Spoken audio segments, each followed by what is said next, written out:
जब से आपने सत्संग शुरू किए हैं और जब से आपने शाश्वत का डंका बजाया है, तब से लोग गली गली में यूट्यूब पर शाश्वत चिल्ला रहे हैं और आपका पूरा विरोध कर रहे हैं, तो इसके बारे में आप क्या कहेंगे? देखिए, मैं तो यही कहना चाहूँगा कि जनता जागरूक है, जनता बेवकूफ़ नहीं है। हालांकि बहुत से भोले लोग हैं जो इन लोगों के झांसे में आ जाते हैं। मैंने पहचान बताई है कि कैसे पहचानना है। आप इनके YouTube चैनल को देखिए कि कब से YouTube चैनल बना है। वो देखने का एक तरीका होता है, जब आप इनके YouTube चैनल पे आप क्लिक करेंगे तो आगे से आगे बढ़ने के लिए एक रोटेशन एक होती है वहाँ पे। तो लास्ट में जब आप देखेंगे, जहाँ YouTube चैनल के बारे में अबाउट अस में बताया जाता है, वहाँ पे आप तारीख देखेंगे कि क्या तारीख है। 2018 के बाद अगर उसका YouTube चैनल बना है और वो सार शब्द की बात कर रहा है, तो वो 100% हमारा ज्ञान सुन के बात कर रहा है।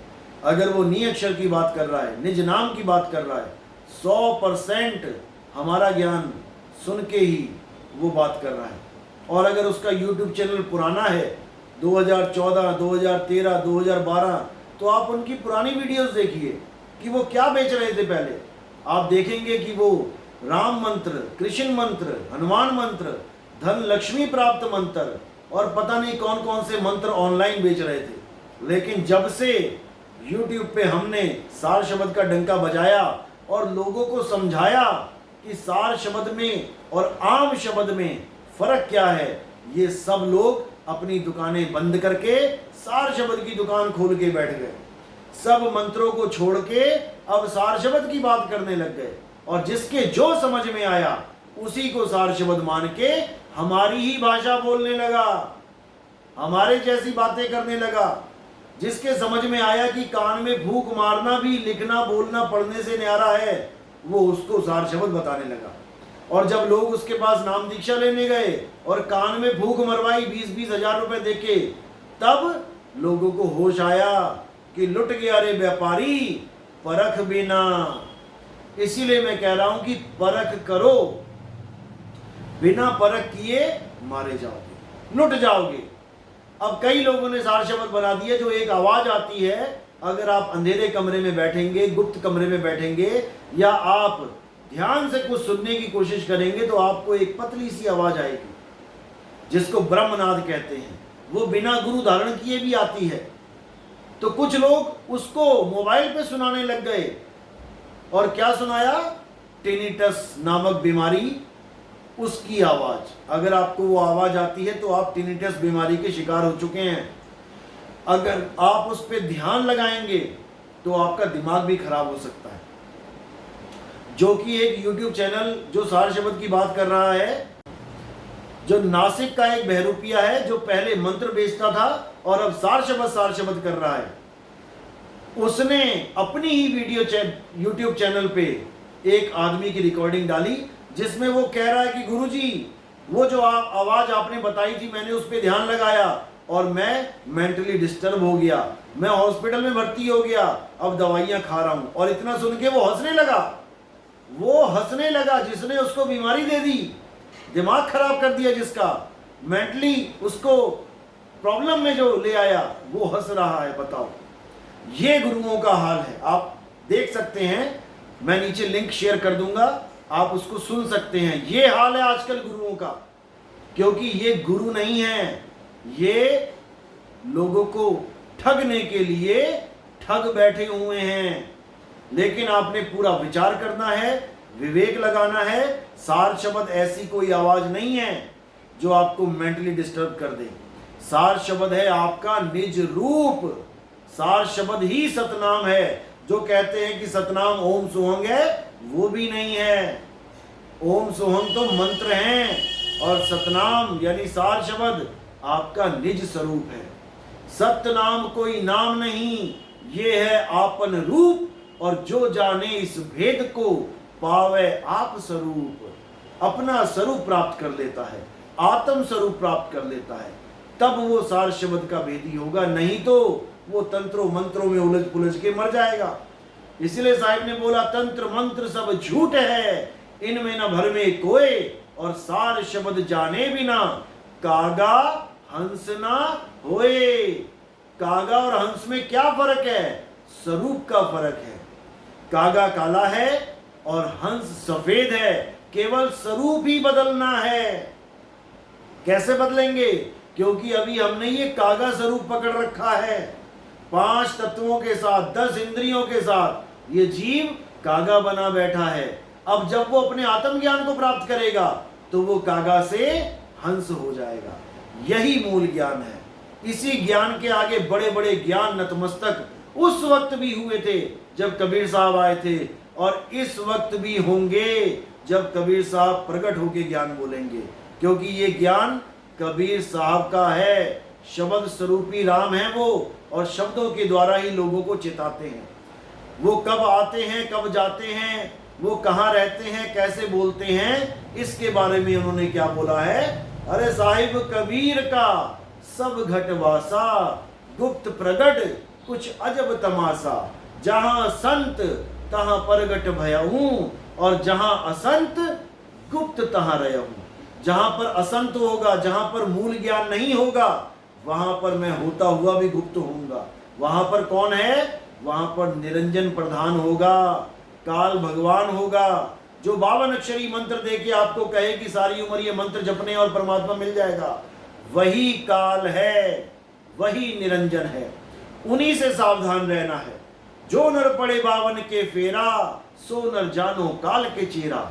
जब 52 का टूटे डोरा, सहजे छूटे काल झकोरा। फिर नहीं आए, फिर नहीं जाए, सार शब्द में रहे समाए। ये कान में फूंक मारने वाले सार शब्द में कैसे समाओगे? ये मंत्रों में कैसे समाओगे? कौन से नाम में समाओगे?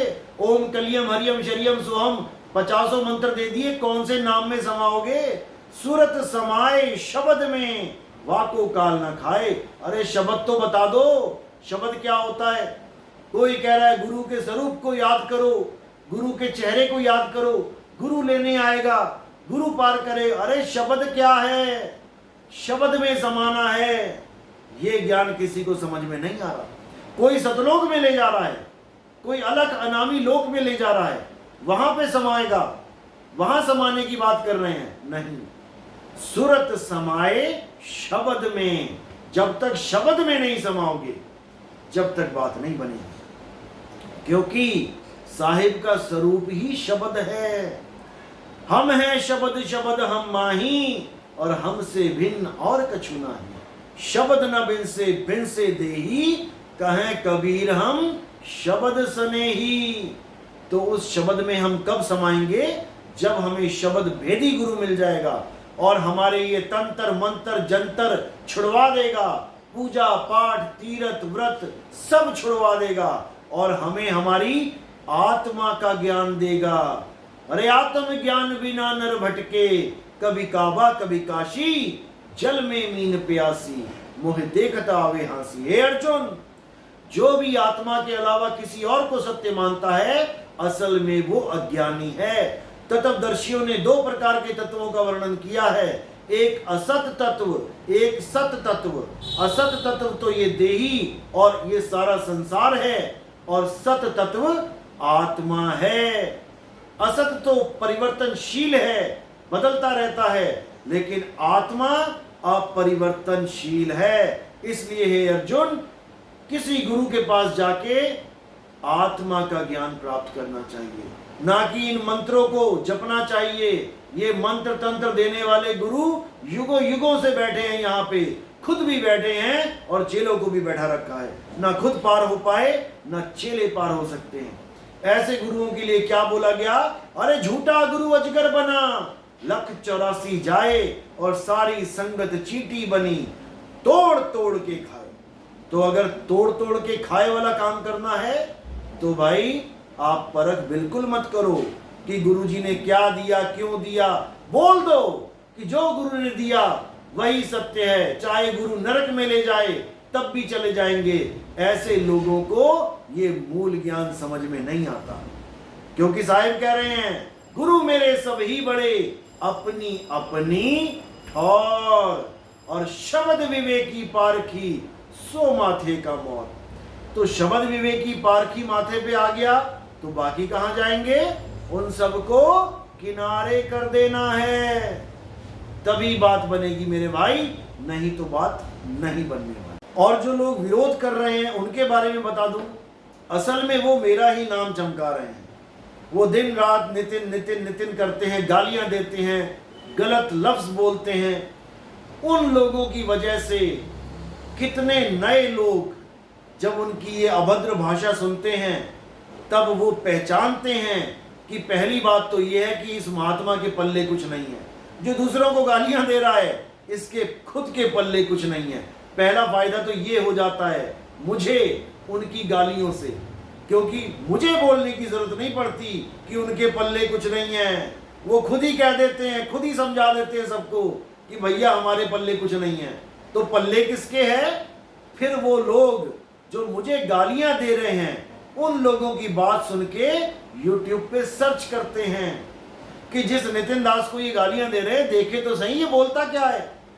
और आज तक का रिकॉर्ड है जितने भी लोगों ने इन लोगों की गालियां सुन के मेरे YouTube चैनल को सब्सक्राइब करके मुझे सुना है, वो आज हमारे सामने बैठ के हमसे नाम दीक्षा लेते हैं। इसलिए मुझे दो फायदे होते हैं इन लोगों के। एक तो मुझे इनके बारे में कुछ बोलना नहीं पड़ता, क्योंकि थोथा चना बाजे घना ये खुद ही बच जाते हैं अपने आप ही। ये खुद ही बता देते हैं कि हमारे अंदर क्या भरा पड़ा है। और दूसरा, मुझे ये बोलने की जरूरत भी नहीं पड़ती कि आओ हमारा सत्संग सुनो। लोग सुनते हैं कि कोई गालियां दे रहा है नितिन दास को, ये नितिन दास कौन है, ये क्या बोल रहा है, ऐसा क्या बोल दिया कि लोग इनको गालियां दे रहे हैं। वो खुद ही समझ जाते हैं कि भैया झूठ की दुकान उखाड़ रहा है तो गालियां ही पड़ेंगी, फूल माला तो पड़ने से रही। फूल माला तो वो डालेगा जो सत्य का पुजारी है, और जो झूठ का पुजारी है, जो झूठ की मंडी लगा के बैठा है, भाई वो तो गालियां ही देगा। लेकिन उनकी गालियों का भी स्वागत है, क्योंकि कबीर साहब ने बोला है, निंदक नेड़े राखिए आंगन कुटी छवाए, और बिन साबुन पानी बिना निर्मल करे सुहाए।